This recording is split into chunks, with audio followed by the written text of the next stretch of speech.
Welcome back guys. Pokemon की एक और नई वीडियो में आप सभी का स्वागत है। और गाइस आज हम बात करने वाले हैं कि मेगा म्यूटू, मेगा रेक्विज़ा और आर्कियस में से सबसे स्ट्रॉन्ग पोकेमॉन कौन है। With no doubt these three are the strongest Pokemon ever. इनसे ज़्यादा स्ट्रॉन्ग पोकेमॉन आज तक पोकेमॉन कंपनी ने हमें इंट्रोड्यूस नहीं किया। यही तीनों पोकेमॉन वर्ल्ड के सबसे स्ट्रॉन्गेस्ट पोकेमॉन्स हैं। लेकिन इन तीनों में से सबसे ताकतवर पोकेमॉन कौन है? गाइस ये मेरी route to choose the strongest Pokemon की लास्ट वीडियो है। अगर आपने इस सीरीज की पिछली वीडियोस नहीं देखी है तो आप आई बटन पर क्लिक करके देख सकते हैं। एंड गाइस प्लीज़ मेरी आपसे एक रिक्वेस्ट है कि अगर आपने पिछली वीडियोस नहीं देखी तो पहले आप उन वीडियोस को देख लीजिए, क्योंकि गाइस उसके बिना आपको ये वीडियो समझ में नहीं आने वाली है। सो हाँ गाइस ये वीडियो एक काफी स्पेशल वीडियो है। एंड हाँ गाइस इस मैच का विनर जो भी हो आप लोग हर्ट मत होना, क्योंकि सबका अपना अपना एक अलग अलग ओपिनियन होता है। हर एक पोकेमॉन अपनी जगह पे बेस्ट है। सो गाइस अगर वीडियो पसंद है तो प्लीज लाइक कर देना। एंड चैनल पर पहली बार आया तो प्लीज चैनल को सब्सक्राइब भी कर लेना इस तरह की पोकेमॉन की वीडियोस देखने के लिए। तो चलिए फिर वीडियो को स्टार्ट करते हैं। सो गाइस स्टार्ट करने से पहले बता दूं कि ये पोकेमॉन एक अलग ही लेवल के हैं। गाइज मुझे बताने की जरूरत नहीं है कि ये तीनों पोकेमॉन कितने ज्यादा ताकतवर हैं। ये तीनों बहुत ही ज्यादा ताकतवर हैं एंड विद नो डाउट इनकी पावर्स एक अलग ही लेवल पे है। एंड इसीलिए गाइज इन तीनों में हम एनिमे बैटल कराते वक्त 12 पॉइंट्स को कंसीडर तो कर सकते हैं, जो 12 पॉइंट्स हम हर बार लेते हैं, जैसे कि attacking power, battling skills, move set, strength, speed, agility, durability, health, healing factor, encountering moves, abilities and alertness. लेकिन गाइज इतना जान लो कि इन तीनों पोकेमॉन्स के बीच जब फाइट होगी तो इनकी बैटल का रिजल्ट डिसाइड करने का दम इन 12 पॉइंट्स में भी नहीं है। हाँ गाइज इन 12 पॉइंट्स में भी इतना दम नहीं है कि इन तीनों की बैटल का रिजल्ट डिसाइड कर दें। इसलिए एक बात जान लो कि इन 12 पॉइंट्स के ऊपर हम सिर्फ ये कंसिडर कर सकते हैं कि यार ज़्यादा डोमिनेटिव कौन रहेगा, क्योंकि इतने भयंकर पोकेमॉन से कंपैरिजन करें तो ये 12 पॉइंट्स भी नाकाम हो जाते हैं, क्योंकि ये पोकेमॉन्स पलक झपकते ही पासा पलट सकते हैं। सो इसीलिए गाइज इन 12 पॉइंट्स के जरिए हम सिर्फ ये पता लगा सकते हैं कि कौन ज़्यादा डोमिनेटिव रहेगा। लेकिन विनर चुनना होगा तो विनर चुनने के लिए हमें एंड में बैटल कंडीशंस पे ही ध्यान देना होगा। सो हाँ गाइज इन 12 पॉइंट्स के ऊपर हम सिर्फ और सिर्फ ये डिसाइड कर सकते हैं कि ज़्यादा डोमिनेटिव कौन रहेगा। तो चलिए फिर स्टार्ट करते हैं। वेल सबसे पहले आती है अटैकिंग पावर। तो अगर अटैकिंग पावर देखें तो mega Mewtwo, mega Rayquaza and Arceus की अटैकिंग पावर बहुत ज़्यादा है, बट अनफॉर्चुनेटली मेगा रेक्विज़ा इन दोनों को पीछे छोड़ के आगे निकल जाता है, क्योंकि मेगा रेक्विज़ा की अटैकिंग पावर पोकेमॉन वर्ल्ड में सबसे ज़्यादा है एंड इसकी बराबरी का कोई भी नहीं है। जहाँ पर इसकी एक ही ड्रैगन पर्स ने सारी मशीन्स डिस्ट्रॉय कर दी थी, एक ही ड्रैको मीटियोर ने पूरे किले को तबाह कर दिया था, एक ही हाइपर बीम ने प्राइमल कायोगा जैसे भारी भरकम पोकेमॉन को काफ़ी दूर फेंक दिया एंड एक ही ड्रैगन एसेंड ने लगभग 3000 फीट तक का एक्सप्लोजन किया and primal Groudon and primal Kyogre को एक ही बार में हरा दिया। So with no doubt mega Rayquaza की अटैकिंग पावर इन दोनों से काफ़ी ज़्यादा है। सो हाँ अटैकिंग पावर का पॉइंट मेगा रेक्विज़ा को ही जाएगा। सो रेक्विज़ा ने अपना सबसे पहला पॉइंट स्कोर कर लिया है। सो रेक्विज़ा 1, Arceus 0 and Mewtwo 0। Next point आता है बैटलिंग स्किल्स का, और अगर हम बैटलिंग स्किल्स को कंसीडर करें देन डेफिनेटली इसका पॉइंट मेगा म्यूटू को जाएगा, क्योंकि मेगा म्यूटू की बैटलिंग स्किल्स सबसे अच्छी है एंड बैटलिंग स्किल्स में मेगा म्यूटू का कोई भी मुकाबला नहीं है। इसकी स्पीड बहुत ज़्यादा है, ये काफ़ी तेज़ी से इधर उधर अटैक कर सकता है, बहुत तेज़ी से अटैक से बच भी सकता है, उन्हें ब्लॉक भी कर सकता है। ऐसी कई सारी बातों से म्यूटू ने ये प्रूव किया है कि इसकी बैटलिंग स्किल्स सबसे अच्छी है। सो विद नो डाउट ये पॉइंट म्यूटू को जाएगा। सो अब म्यूटू ने भी अपना सबसे पहला पॉइंट स्कोर कर लिया है। सो रेक्विज़ा 1, Mewtwo 1 and Arceus 0। Next point आता है मूव सेट का। गाइज एक बात बता दूं कि यहाँ पे लेजेंडरीज की बैटल में सबसे ज़्यादा काम आते हैं ऑफेंसिव मूव, कुछ ऐसे मूव्स जिसमें बेहिसाब ताकत हो। अगर नॉन लेजेंडरीज की बैटल रही तो हम ये पता लगा सकते हैं कि भाई ये ऑफेंसिव भी है, डिफेंसिव भी है, इसके मूव सेट ज़्यादा अच्छे हैं। पर लेजेंडरीज की बैटल में सबसे ज़्यादा काम आते हैं ऑफेंसिव मूव्स, क्योंकि defensive move and advantageable move break भी हो जाते हैं, बट ऑफेंसिव मूव के जरिए ही कोई लेजेंडरी अपनी बैटल एंड कर पाता है। और इस मामले में म्यूटू सबसे पीछे है, क्योंकि म्यूटू के किसी भी मूव में इतनी ज़्यादा ताकत आज तक हमने नहीं देखी है। सिर्फ 2 ही मूव पावरफुल है, Sai wave and Sai strike, लेकिन ऑरा स्फेयर, साइकिक ये सब उतने ज़्यादा पावरफुल मूव्स नहीं थे। जबकि आर्कियस के पास बहुत सारे पावरफुल मूव्स हैं, जैसे कि judgment, blizzard, twister and flame thrower. लेकिन आर्कियस के मूव्स भी रेक्विज़ा के मूव्स के सामने कमज़ोर पड़ जाते हैं, क्योंकि ऑफेंसिव मूव्स की बात रही तो रेक्विज़ा को कोई नहीं हरा सकता, क्योंकि मूव सेट में रेक्विज़ा के पास ऐसे बहुत सारे ऑफेंसिव मूव्स हैं जिनमें बेहिसाब ताकत है, जैसे कि Draco Meteor, hyper beam, dragon pulse and सबसे खास dragon ascent. So with no doubt Rayquaza के मूव सेट इन सभी में सबसे अच्छे हैं। सो मूव सेट का पॉइंट जाएगा रेक्विज़ा को। सो रेक्विज़ा ने अपना दूसरा पॉइंट भी स्कोर कर लिया है। सो रेक्विज़ा 2, Mewtwo 1 and Arceus 0। Next point आता है स्ट्रेंथ का, और अगर स्ट्रेंथ की बात रही तो बिना किसी डाउट के स्ट्रेंथ का पॉइंट फिर से रेक्विज़ा को जाएगा, क्योंकि ये मुझे एक्सप्लेन करने की ज़रूरत नहीं है भाई कि फिजिकल स्ट्रेंथ में रेक्विज़ा का कोई मुकाबला नहीं है। रेक्विज़ा की फिजिकल स्ट्रेंथ पूरे पोकेमॉन वर्ल्ड में सबसे ज़्यादा है। आर्कियस एंड म्यूटू की फिजिकल स्ट्रेंथ इतनी भी ज़्यादा नहीं है कि रेक्विज़ा को मात दे सके।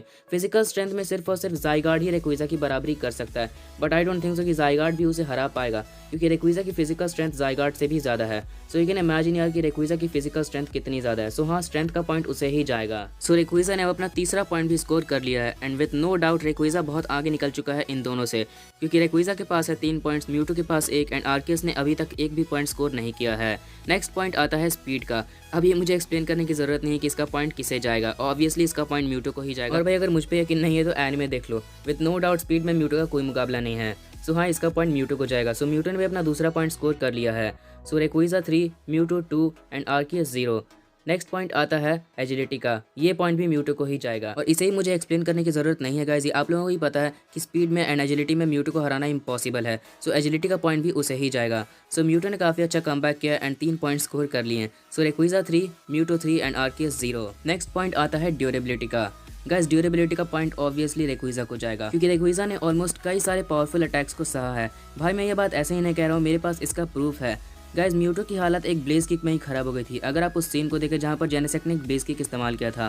सो गाइस अगर आपने उस सीन को देखा होगा तो आपको पता चली जाएगा कि म्यूटो की ड्यूरेबिलिटी उतनी भी ज़्यादा नहीं है, सिर्फ जेनेसेक की एक ब्लेज किक में उसकी हालत खराब हो गई थी। और जहाँ तक बात रही आर्कियस की भी हालत एक शॉक वेव में खराब हो गई है। आई नो वो शॉक वेव पावरफुल था, लेकिन जितना पावरफुल सारे लोग समझते हैं ये इतना ही पावरफुल अटैक नहीं था। कई लोगों को लगता है कि भाई यहाँ पे 100-200 पोकेमॉन थे जिन्होंने एक ही बार में शॉक वेव इस्तेमाल किया, लेकिन गाइस अगर इस पॉइंट की सच्चाई बताऊँ ना तो यहाँ पे 100 या 50 पोकेमॉन भी नहीं थे, यहाँ पर सिर्फ और सिर्फ 44 पोकेमॉन थे। अगर यकीन नहीं आता है तो आप खुद बल्बापीडिया की आर्टिकल चेक कर लो कि डामोस के पास कितने पोकेमॉन थे, या फिर अपने स्क्रीन पे देख लो, मैं ये प्रूफ अपने साथ लाया हूँ। गाइस डामोस के पास सिर्फ और सिर्फ 44 पोकेमॉन ही थे एंड उन 44 पोकेमॉन में से भी कुछ पोकेमॉन ऐसे थे जिनके पास तो शॉक वेव अटैक ही नहीं था। लाइक 4 बेल्टॉय एंड 3 क्लेडॉल, इनके पूरे मूव सेट में इनके पास शॉक वेव अटैक ही नहीं है, मींस वो सिर्फ और सिर्फ एक मिस्टेक था। तो अब बचे 37 पोकेमॉन और 37 पोकेमॉन में से भी 18 पोकेमॉन ऐसे हैं जो कि फिजिकल अटैकर है, 7 पोकेमॉन ऐसे जो डिफेंसिव हैं, 2 पोकेमॉन ऐसे जो सिर्फ सुपरसोनिक अटैक में माहिर हैं एंड 5 पोकेमॉन ऐसे जिनकी एनिमे पावर बहुत कम है।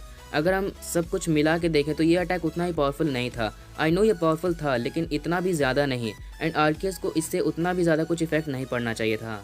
एंड कई लोग समझते हैं कि भाई आर्कियस शॉक वेव के सामने कमज़ोर था, तो भाई एक बात सुन लो, वो शॉक वेव के सामने कमज़ोर नहीं था, उसके पास बस उसका ग्राउंड प्लेट उस समय नहीं था। वो बेसिकली एक नॉर्मल टाइप पोकेमॉन है and normal type Pokemon electric type attacks के सामने न्यूट्रल डैमेज लेते हैं, उससे वीक नहीं होते हैं। सो आर्कियस पर सिर्फ नॉर्मल डैमेज का अटैक हुआ था और ये अटैक उतना भी कुछ खास पावरफुल नहीं था, बट स्टिल उसकी हालत इसमें खराब हो गई थी। लेकिन वही हमें कोई डाउट नहीं है कि रेक्विजा की ड्यूरेबिलिटी कितनी ज़्यादा है, जहाँ पर उसने प्राइमल ग्राउडन का इरप्शन प्लस 6 प्रेसिपाइस ब्लेड के एक्सप्लोजन तक को सह लिया था और इन दोनों अटैक से उसकी 5% एचपी तक खत्म नहीं हो पाई थी, क्योंकि मैच के एंड के बाद तो लग ही नहीं रहा था कि रेक्विजा को कुछ हुआ है, बॉडी पे एक खरोंच तक नहीं था एंड प्लस यहाँ पर वो पूरी तरह से नॉर्मल था, ऐसा लगा ही नहीं कि उसने बैटल की है। सो ये ऑफ कोर्स ड्यूरेबिलिटी का पॉइंट रेक्विजा को ही जाएगा। सो अब रेक्विजा ने 4 पॉइंट स्कोर कर लिया और अगर आप उसने एक भी पॉइंट स्कोर किया तो ये मेगा म्यूटो एंड आर्कियस से आगे निकल जाएगा। सो रेक्विजा 4, म्यूटो 3 एंड आर्कियस 0। नेक्स्ट पॉइंट आता है हेल्थ का।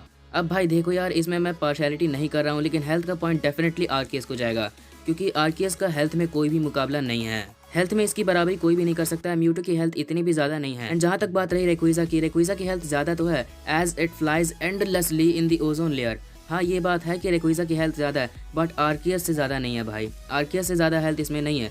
क्योंकि अगर मैं आपको एक बात बताऊँ, हाँ उस पॉइंट में आर्कियस की बेइज्जती तो होगी लेकिन उसकी बहुत बड़ी तारीफ भी है, क्योंकि गाइज ये मैंने कई बार कहा है कि आर्कियस अपनी क्रिएशंस को इतनी जल्दी नहीं हरा सका था, क्योंकि आर्कियस को अपनी ही क्रिएशंस पाल्किया एंड गिरेटिना को ही हराने में 40 से 45 मिनट लग गए थे। लेकिन गाइज ये तो सिर्फ मूवी का टाइम है, क्या आप स्टोरी का टाइम जानते हैं? 40 से 45 मिनट, ये तो मूवी का टाइम मैं बता रहा हूँ। अगर मूवी की स्टोरी में जाके देखें ना तो ये फाइट शुरू हुई है सुबह में और एंड हुई है शाम में। मीन्स आर्कियस ने सुबह से शाम तक बैटल कर ली, वो भी बिना थके। हाँ ये बात है कि उसे सुबह से शाम लग गई इन दोनों को हराते हुए, लेकिन सुबह से शाम तक बिना थके इसने बैटल कर ली। ओह माय गॉड, सुबह से शाम तक लगातार फाइट की लेकिन एक बार एग्जॉस्ट तक नहीं हुआ। एंड प्लस सिर्फ इतना ही नहीं, सुबह से शाम तक इसने बैटल तो की, लेकिन जब बैटल स्टार्ट हुई थी तब इसके पास सिर्फ और सिर्फ अपनी 60-70% एचपी ही होगी, क्योंकि उस समय उसके पास 5 प्लेट्स भी नहीं थे। सो खुद सोचो, सिर्फ 60-70% एचपी थी, लेकिन फिर भी सुबह से शाम तक बैटल कर ली, लेकिन एक बार भी उसमें एग्जॉस्ट तक नहीं हुआ। और उसके बाद भी रुका नहीं, उसके बाद भी पूरी जगह को दोबारा से रिक्रिएट किया। सो या गाइस, हेल्थ में आर्कियस का कोई भी मुकाबला नहीं है। सो फाइनली आर्कियस ने इतनी देर बाद अपना पहला पॉइंट स्कोर कर ही लिया। सो आर्कियस 1, रेक्विजा 4 एंड म्यूटो 3। नेक्स्ट पॉइंट आता है हीलिंग फैक्टर का। इतना जान लो भाई, आर्कियस की हीलिंग फैक्टर इन दोनों में सबसे अच्छी है एंड इन दोनों में क्या पूरे पोकेमॉन वर्ल्ड में सबसे अच्छी है।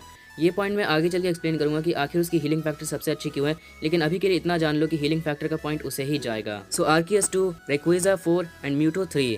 नेक्स्ट पॉइंट आता है इनकाउंटरिंग मूव्स का। अब इसमें देख लो भाई, म्यूटो का कोई मुकाबला नहीं है मूव्स को इनकाउंटर करने में। अगर आपने M16 देखी है तो आपने देखा होगा कि जेनेसेक ने कितने सारे हाई स्पीड अटैक किए थे, पर फिर भी कितनी आसानी से म्यूटो बच गया था एंड जेनेसेक लिटरली उसे छू भी नहीं सका, टच तक नहीं कर सका था। So yeah with no doubt encountering moves में म्यूटो का कोई मुकाबला नहीं है एंड म्यूटो इसमें आराम से जीत जाएगा। सो अब फाइनली म्यूटू ने अपना 4 पॉइंट स्कोर कर लिए एंड 1 पॉइंट बस चाहिए इन दोनों से आगे निकलने के लिए। So Mewtwo 4, Rayquaza 4 and Arceus 2। Next point आता है एबिलिटी का।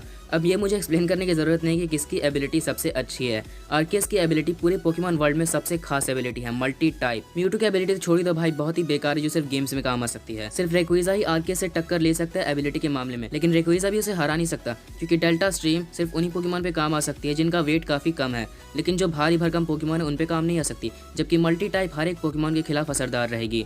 सो विद नो डाउट एबिलिटी का पॉइंट उसे ही जाएगा। सो आर्कियस ने भी अपना तीसरा पॉइंट स्कोर कर लिया है। सो आर्कियस 3, रेक्विजा 4 एंड म्यूटू 4। और लास्ट पॉइंट आता है अलर्टनेस का।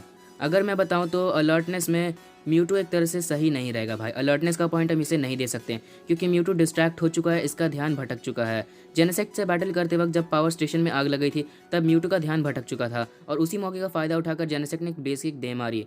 सो ऑब्वियसली यार म्यूटू अलर्टनेस में आगे नहीं है। एंड जहाँ तक बात रही रेक्विजा की, रेक्विजा का भी ध्यान भटक चुका है प्राइमल ग्राउडन एंड प्राइमल कायोगर से बैटल करते वक्त, जहाँ पर उसे लगा कि उसने दोनों को हरा दिया, लेकिन अचानक से धुएं में से प्राइमल ग्राउडन ने इरप्शन अटैक मार दिया था। सो ऑब्वियसली रेक्विजा भी अलर्टनेस में उतना आगे नहीं है, लेकिन वहीं हमें कोई डाउट नहीं है कि आर्कियस अलर्टनेस में सबसे आगे है। क्योंकि मानो या ना मानो भाई, बट आर्कियस ने गिरेटिना के शैडो फोर्स को डॉज करके दिखा दिया कि उसकी अलर्टनेस कितनी ज़्यादा है।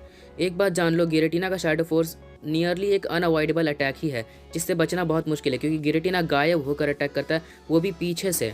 एंड एक बात जान लो, घोस्ट टाइप पोकेमॉन छुप के वार करने में प्लस पीछे से वार करने में तो भाई एक्सपर्ट होते हैं, और गिरेटिना सबसे ताकतवर घोस्ट टाइप पोकेमॉन है। मींस उसके पास तीन एडवांटेज थे।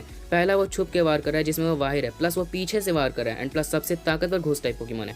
बट स्टिल आर्कियस ने डॉज कर लिया। My God. So yes guys, Arceus की अलर्टनेस सबसे ज़्यादा एंड आज तक बैटल में कभी भी इसका ध्यान भटकते हुए हमने नहीं देखा है। सो अलर्टनेस का पॉइंट आर्कियस को जाएगा। सो गाइज, आर्कियस के पास भी अब 4 पॉइंट्स हो चुके हैं। सो एज एक्सपेक्टेड जिसका डर था वही हुआ। इन तीनों में 12 पॉइंट्स में टाई हो गया। The original 1 with 4 points, the atmospheric beast with 4 points and the legend killer with 4 points.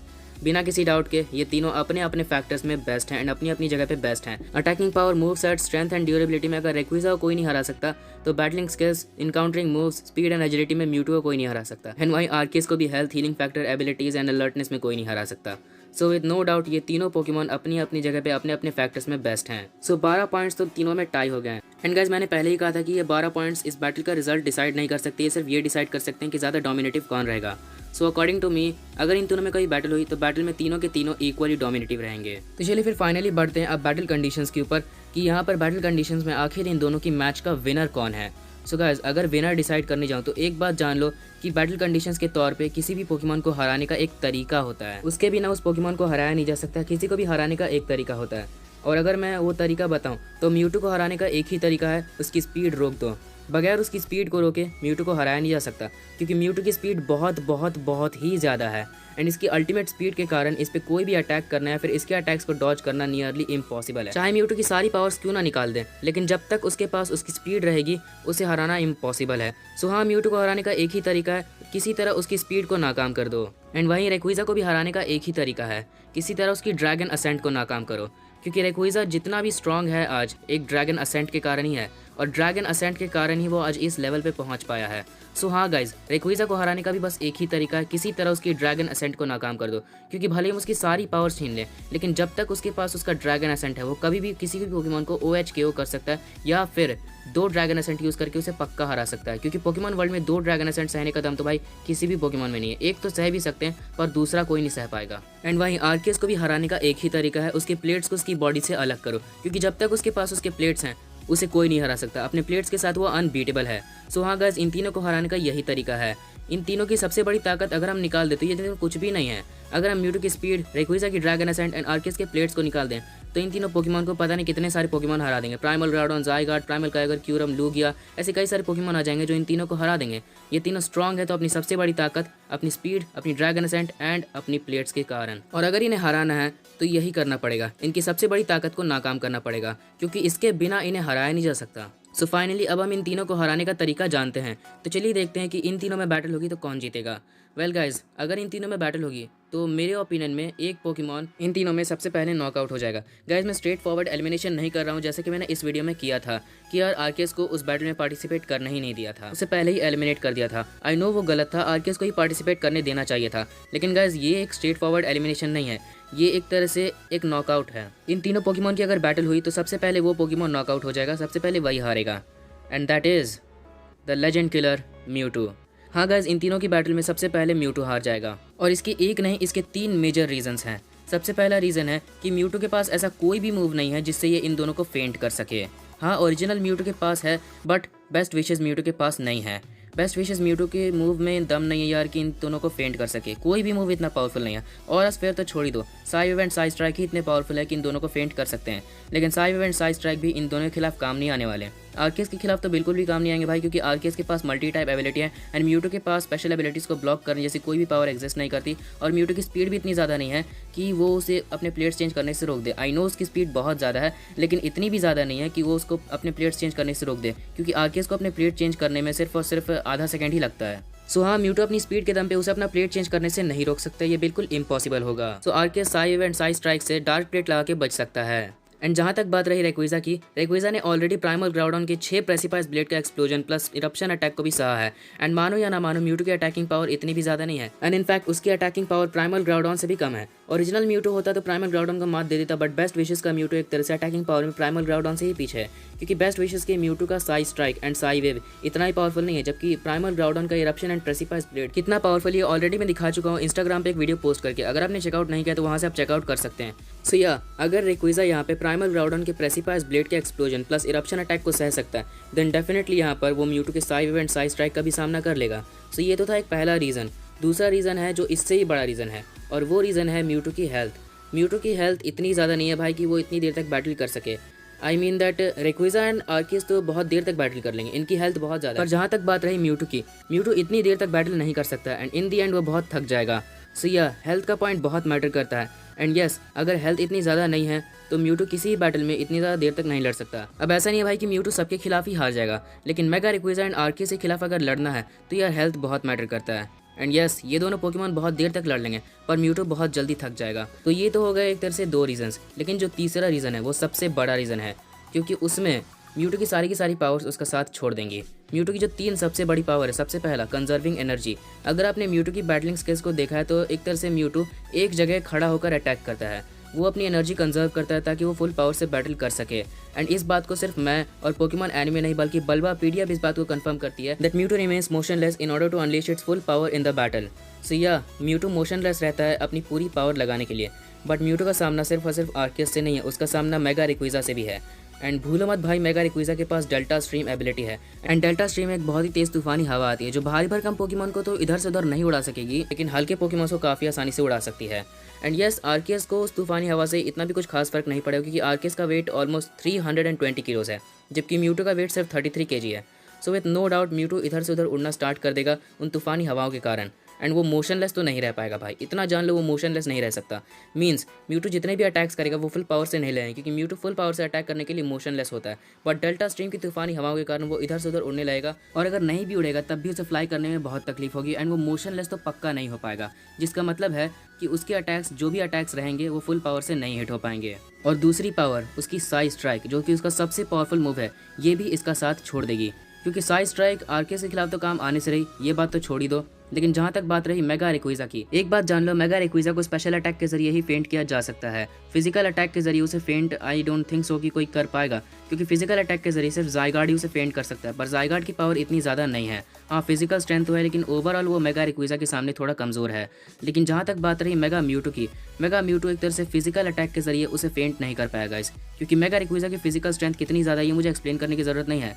तो अब आपके मन में एक डाउट आएगा कि भाई म्यूटू का साई स्ट्राइक तो स्पेशल अटैक है एंड म्यूटू बेसिकली एक स्पेशल अटैकर ही है, तो भला ये उसकी प्रॉब्लम कैसे है? सो गाइज, म्यूटू का साई स्ट्राइक भले ही एक स्पेशल अटैक है, लेकिन स्पेशल अटैक होने के बावजूद भी वो फिजिकल डैमेज देता है अपने ओपोनेंट को। और ये मुझे एक्सप्लेन करने की ज़रूरत नहीं है भाई कि फिजिकल अटैक करके मेगा रेक्विज़ा को फेंट करना कितना मुश्किल है। स्पेशल अटैक के जरिए फेंट तो किया जा भी सकता है, क्योंकि मेगा रेक्विज़ा स्पेशल अटैक के खिलाफ इतना ज़्यादा ताकतवर नहीं है, बट फिजिकल स्ट्रेंथ उसकी बहुत ज़्यादा है। एंड यस, फिजिकल अटैक करके मेगा म्यूटू से फेंट नहीं कर पाएगा। एंड वैसे भी इस म्यूटू की साई स्ट्राइक इतनी ही पावरफुल नहीं है। बेस्ट विशेस के म्यूटू का साई स्ट्राइक अब तक हमने जितना देखा है उतना पावरफुल नहीं है भाई, एंड मेगा रेक्विज़ा को फेंट करने के काबिल नहीं है।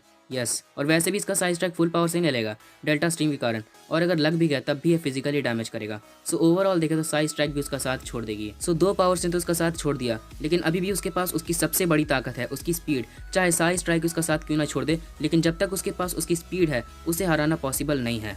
लेकिन एंड में उसकी स्पीड भी उसका साथ छोड़ देगी। और ये भी होगा डेल्टा स्ट्रीम के कारण, क्योंकि डेल्टा स्ट्रीम की तूफानी हवा में अपनी अल्टीमेट स्पीड को म्यूटू यूज़ नहीं कर पाएगा। म्यूटू क्या कोई भी पोकेमॉन इतनी स्ट्रॉन्ग विंड्स में अपनी अल्टीमेट स्पीड यूज़ नहीं कर सकता, क्योंकि डेल्टा स्ट्रीम की तूफानी हवाएं उसे इधर से उधर उड़ाने लेंगी। एंड इस कंडीशन में म्यूटू अपनी अल्टीमेट स्पीड यूज़ नहीं कर सकता। एंड अब उसकी सबसे बड़ी ताकत ने भी उसका साथ छोड़ दिया। एंड अगर आपको याद हो तो मैंने पहले ही कहा था कि म्यूटू को हराने का एक ही तरीका है उसकी स्पीड को नाकाम करो, क्योंकि उसके बिना उसे हराया नहीं जा सकता। और मेगा रेक्विज़ा ने वो काम कर दिया। यस, पोकेमॉन वर्ल्ड का इकलौता पोकेमॉन जो म्यूटू की स्पीड को इनकाउंटर कर सकता है और उसे नाकाम कर सकता है वो मेगा रेक्विज़ा ही है, अपनी डेल्टा स्ट्रीम के कारण। और यही है वो 3 मेजर रीजंस जिसके कारण म्यूटू इन तीनों में सबसे पहले हारेगा। सबसे पहला रीज़न है म्यूटू के पास ऐसा कोई मूव नहीं है जिससे वो इन दोनों को फेंट कर सके। दूसरा रीज़न म्यूटू की हेल्थ इतनी ज़्यादा नहीं। और तीसरा रीज़न एंड में सारी पावर्स उसका साथ छोड़ देंगी। और इस कंडीशन में म्यूटू सबसे पहले हारेगा। बेस्ट विशेस का म्यूटू इतना पावरफुल नहीं है। ओरिजिनल म्यूटू के पास अगर मेगा एवोल्यूशन आ जाता देन डेफिनेटली वो और आगे जा सकता था, पर बेस्ट विशेस का म्यूटू इतना पावरफुल नहीं है भाई। I am sorry Mewtwo fans, पर अनफॉर्चुनेटली म्यूटू यहाँ पर इन तीनों में सबसे पहले हारेगा। सो फाइनल बैटल आती है मेगा रेक्विज़ा वर्सेस आर्कियस की, कि आखिर इन दोनों में कौन जीतेगा। एंड इन दोनों में जो जीतेगा वही पोकेमॉन वर्ल्ड का सबसे स्ट्रॉन्गेस्ट पोकेमॉन एंड इस सीरीज का विनर बनेगा। तो कैसे अगर इन दोनों का कंपैरिजन करें तो मेगा रेक्विज़ा एंड आर्कियस की पावर लगभग बराबर ही है एनिमे में। म्यूटू का सफर बस यहीं तक था क्योंकि म्यूटू की इतनी ज़्यादा पावर नहीं दिखाई गई थी। एंड अभी तक अगर म्यूटू ने अपनी फुल पावर इस्तेमाल नहीं की तो भाई इसमें हमारी कोई गलती नहीं। हम अब तक के सबसे स्ट्रॉन्गेस्ट पोकेमॉन को रैंक करें ना कि फ्यूचर के सबसे स्ट्रॉन्गेस्ट पोकेमॉन को। और अब तक एनिमे में मेगा रेक्विज़ा एंड आर्कियस को ज़्यादा पावरफुल दिखाया गया है म्यूटू के मुकाबले, इसीलिए म्यूटू का सफर बस यहीं तक था। लेकिन जहाँ तक बात रही मेगा रेक्विज़ा वर्सेस आर्कियस की, तो भाई एक बात जान लो, आर्कियस का कोई भी मूव मेगा रेक्विज़ा को हिट नहीं हो सकता डेल्टा स्ट्रीम के कारण। क्योंकि अगर आर्कियस ने ट्विस्टर या ब्लिजर्ड यूज़ करने की कोशिश की तो ट्विस्टर एंड ब्लिजर्ड तो छोड़ ही दो, ट्विस्टर एंड ब्लिजर्ड एक तरह से वेदर कंडीशन है। एंड डेल्टा स्ट्रीम की वेदर कंडीशन को सिर्फ 2 ही वेदर कंडीशन मात दे सकती हैं, प्राइमोर्डियल सी एंड डिसोलिट लैंड, और उनके अलावा कोई भी नहीं। सो अगर ट्विस्टर एंड ब्लिजर्ड यूज हुए तो वो डेल्टा स्ट्रीम की तूफानी हवाओं में घुल मिल जाएंगे एंड रेक्विज़ा की बॉडी तक नहीं पहुंच पाएंगे। और अगर पहुंच भी गए तब भी रेक्विज़ा को कुछ नहीं होगा, क्योंकि रेक्विज़ा क्रिटिकल से क्रिटिकल वेदर कंडीशन में भी सर्वाइव कर सकता है। और ये बात बल्बापीडिया खुद कंफर्म करती है, और वैसे भी वो वेदर का राजा है। सो यस गाइस, अगर ट्विस्टर एंड ब्लिजर्ड रेक्विज़ा को हिट हुए तो आई डोंट थिंक सो कि उसका कुछ खास असर उस पर होगा। एंड जहाँ तक बात रही फ्लेम थ्रोअर की, आर्कियस फ्लेम थ्रोअर हिट तो कर सकता है, लेकिन फ्लेम थ्रोअर के फ्लेम्स रेक्विज़ा की बॉडी तक पहुंच नहीं पाएंगे तूफानी हवाओं के कारण। उन तूफानी हवाओं के कारण आग की लपटें रेक्विज़ा को छू भी नहीं सकती। एंड जहाँ तक बात रही जजमेंट की, तो जजमेंट तो भूल ही जाओ, ये फाइट आर्कियस को जजमेंट के बगैर लड़नी होगी।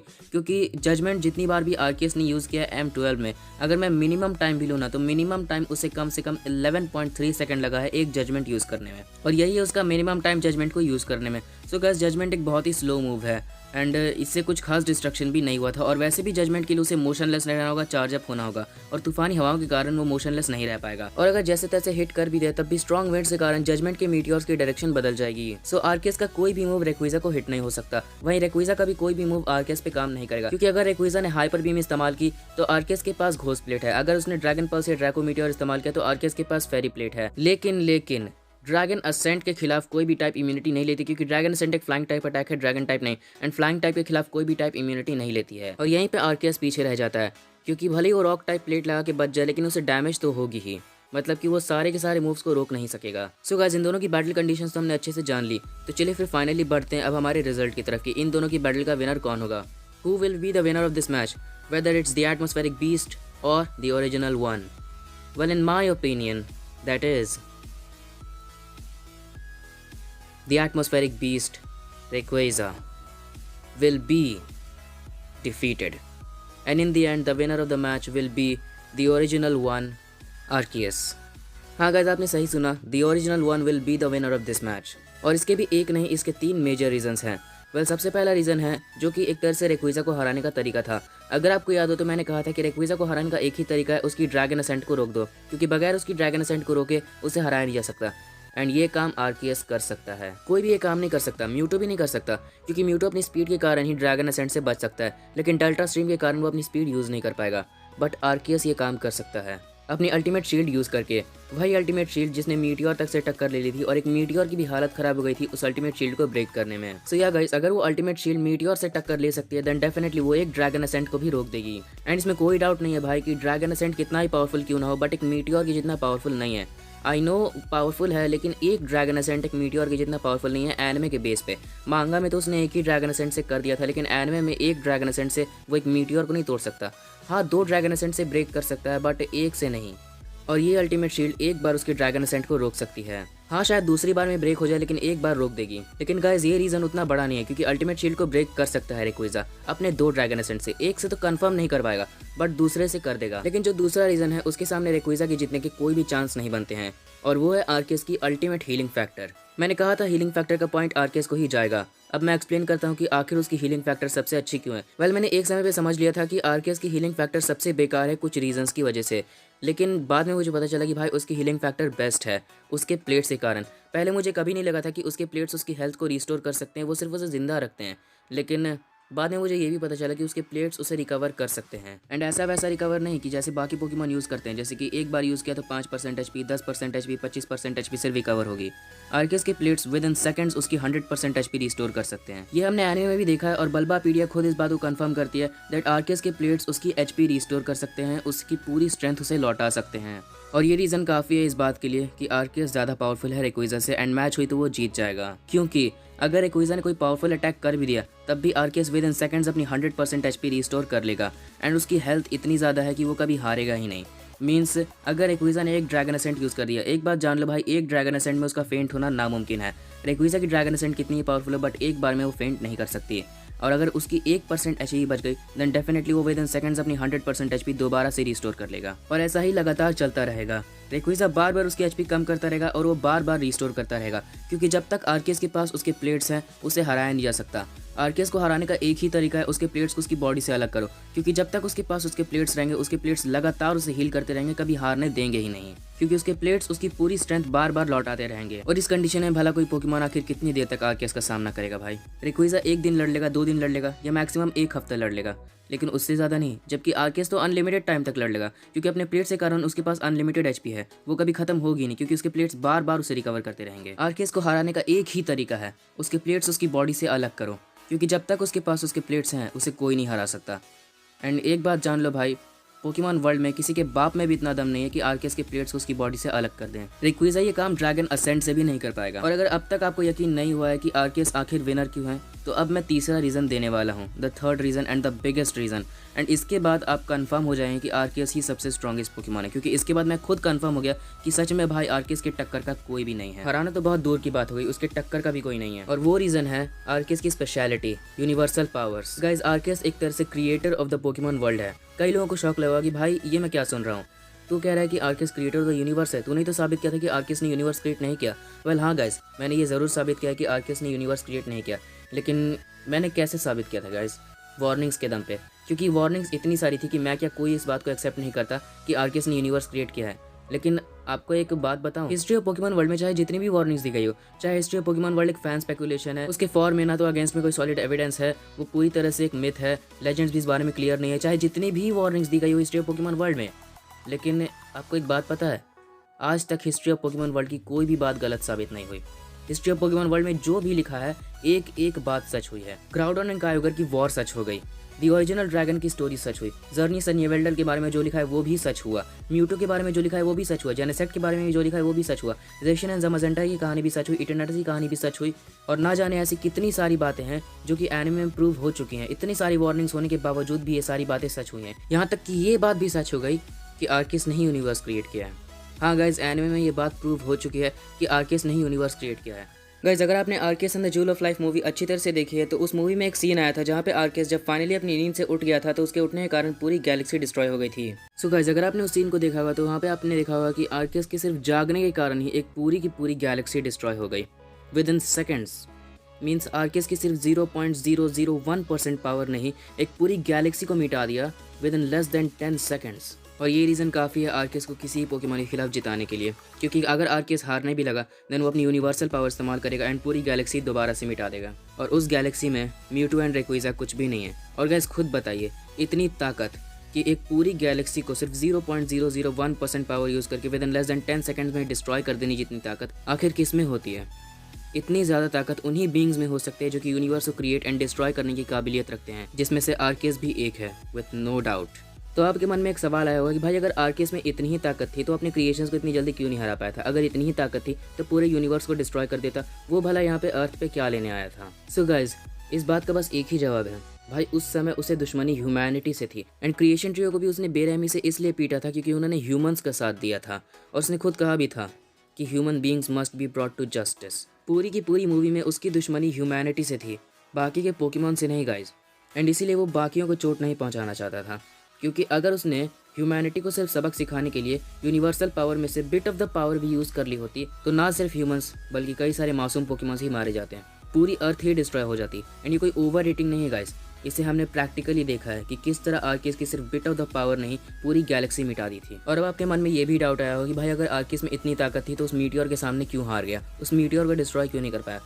और इसका भी यही आंसर है गाइस, वो प्रोटेक्टर ऑफ द वर्ल्ड बन के आया था, डिस्ट्रॉयर नहीं। वो चाहता तो डेफिनेटली उस मीटियोर को डिस्ट्रॉय कर देता, क्योंकि जो पोकेमॉन पूरी गैलेक्सी मिटा सकता है डेफिनेटली वो पूरे मीटियोर को डिस्ट्रॉय कर सकता है। लेकिन अगर आर्कियस ने अपनी bit of the universal power भी यूज़ की होती, सिर्फ 0.001% यूनिवर्सल पावर भी यूज़ की होती, देन ना सिर्फ वो मीटियोर बल्कि जिस अर्थ को बचाने के लिए उसने इतना बड़ा खतरा मोल लिया है वो अर्थ भी डिस्ट्रॉय हो जाता। इनफैक्ट पूरी गैलेक्सी डिस्ट्रॉय हो जाती। और ये कोई ओवर रेटिंग नहीं है, इसे हमने प्रैक्टिकली देखा है कि किस तरह आर्कियस की सिर्फ बिट ऑफ द पावर नहीं पूरी गैलेक्सी मिटा दी थी। सो यस गाइज, मानो या ना मानो, आर्कियस ही स्ट्रॉन्गेस्ट है, क्योंकि उसने पूरी गैलेक्सी को डिस्ट्रॉय किया। एनिमे में उसकी पावर सबसे ज़्यादा है। मेगा रेक्विज़ा ने primal Groudon and primal Geiger को हराया, या फिर मेगा म्यूटू ने जेनेसेक्ट को हैंडल किया, चाहे जो भी काम किया हो इन्होंने, लेकिन पूरी गैलेक्सी को डिस्ट्रॉय कर देने जितनी ताकत आज तक किसी ने भी नहीं दिखाई थी। इनफैक्ट वो तो एक सिटी तक को ठीक से डिस्ट्रॉय नहीं कर पाते थे, जबकि आर्कियस ने within less than 10 seconds में ही पूरी गैलेक्सी डिस्ट्रॉय कर दी। And I am really impressed by this Pokemon. सच में भाई, Arceus you seriously have my respect. ये बात जानते हुए भी कि वो उस मीटियोर को काफ़ी आसानी से डिस्ट्रॉय कर सकता है, लेकिन सिर्फ लोगों को बचाने के लिए उसने अपनी पावर इस्तेमाल नहीं की। मुझे तो लगा था कि मरने वाला था वो, एंड मरने के टाइम कोई भी अपनी पावर इस्तेमाल कर देगा, बट आर्कियस ने मुझे भी गलत साबित किया। ये बात जानते हुए भी कि वो उस मीटियोर के सामने मरने वाला है, लेकिन अपनी आखिरी सांसें लेते वक्त भी उसने खुद के बारे में नहीं लोगों के बारे में सोचा एंड खुशी खुशी अपनी जान कुर्बान कर दी। So yes guys, the strongest Pokemon and the winner of this match and the winner of this series is the original one, Arceus. बिना किसी डाउट के अब मैं ये कह सकता हूँ कि आर्कियस ही स्ट्रॉन्गेस्ट है, क्योंकि एक पूरी गैलेक्सी को डिस्ट्रॉय कर देने जितनी ताकत किसी में नहीं है भाई। एंड आई थिंक कि ये वीडियो मेरे पूरे यूट्यूब करियर की सबसे लंबी वीडियो है, आधे घंटे से भी ऊपर। The hardest comparison video I ever made, क्योंकि इस वीडियो में मैंने पूरी कोशिश की थी कि मैं हर एक पॉइंट को लूँ, हर एक पावर को लूँ, और ये एक पूरी डिटेल वीडियो है। सो हाँ गाइज, आज के लिए बस इतना ही, और कमेंट में मुझे बता सकते हैं कि आप मुझसे कितना एग्री करते हैं। And finally, thanks for watching.